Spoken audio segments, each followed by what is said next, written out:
First of all, I'd like to thank everybody for coming this morning out to Chester. We're here today because I've asked the Attorney General to investigate a grant that came from the State and Municipal Facilities Program to the village of Kiryas Joel in January of this year. This money was earmarked for pedestrian improvements to that village, which would be fine, except that no one knows to this day who requested the money, nor which senator or senators authorized the money.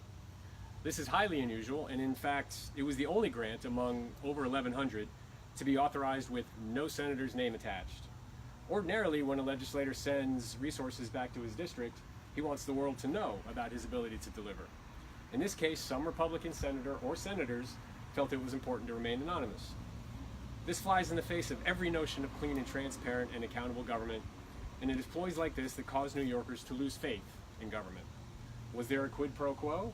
Was there an expectation of the return of the favor out of the public's view? Why the secrecy?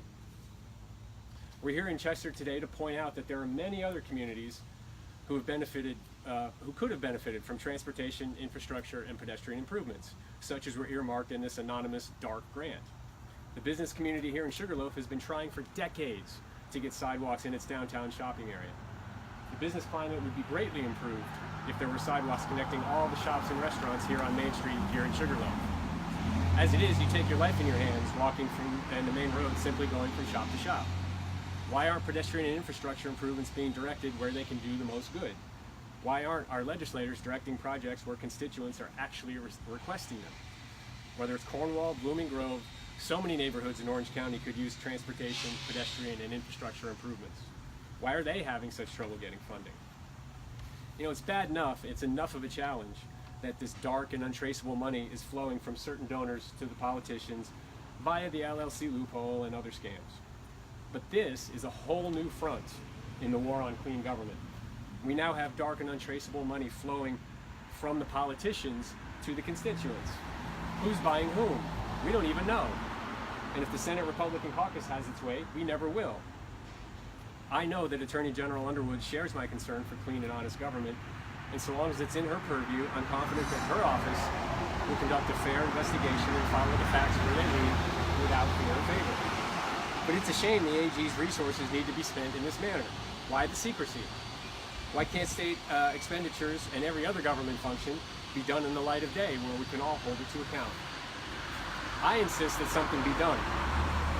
Too many New Yorkers have lost faith in government, and it's specifically because of schemes like this dark grant from the Senate Republican caucus. I mean to help restore our faith in government, and that's why I'm making this request to the AG. And at this time, I'm happy to take any questions. Yes. What would you say to critics that would say that this is just another attack against KJ? Oh, this isn't about KJ. The fact that this grant happened to go to KJ is not the issue. The issue is there are infrastructure projects we could be funding throughout the district that would help the business community, such as here in Sugarloaf, and then we have to hold the legislators to account. The fact that this is this dark appropriation, nobody knows who it came from, nobody knows for what purpose, that's the issue, is transparency and accountability in government. Whether it's KJ, Cornwall, Sugarloaf, not the issue.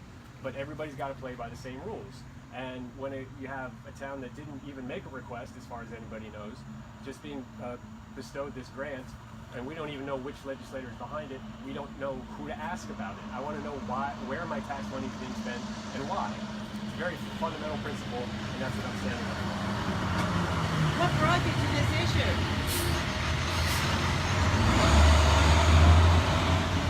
I'm sorry, I didn't hear you. What brought you to this issue? Well, when this issue, it was in the newspapers, about 10 months ago, I was just a concerned citizen at the time. And I was concerned like everybody else. I said, this is crazy. I don't know how my tax dollars are getting spent. Now that I'm a candidate for office, I do have this platform to make this request of the AG. And as I've been out in the district, knocking on doors, talking to constituents, this comes up time and again. This lack of accountability and transparency in government, and this thought that everybody has to play by the same rules. We can't have one set of rules for legislators and certain constituents and a different set of rules for other legislators and other constituents. We want to bring transparency and accountability back to government in New York. So if I'm not mistaken, and like you just said, this issue first came to light in about 10 months ago, so why now? Yeah, as I said, I only became a candidate. I only got into the race a little later than some. Now that I have this platform, now that I'm able to make this request to the Attorney General, I think it's essential to make sure we get to the bottom of this and find out how our tax dollars are being spent, and that's why I'm making this request. That's all. Thanks everybody for being here today, and I look forward to following up with you.